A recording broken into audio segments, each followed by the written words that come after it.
how to join someone on Roblox with their joins off.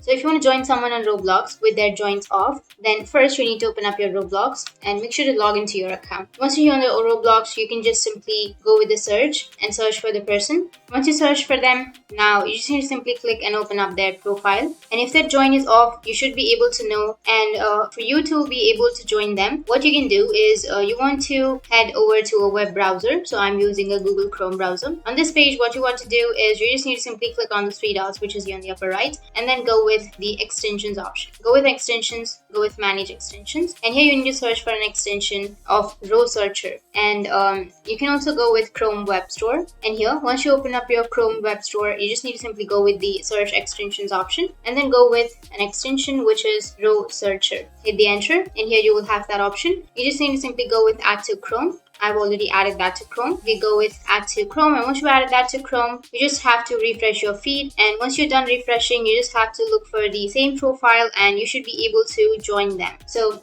that's it. And if you have any questions, feel free to comment below. Thanks for watching.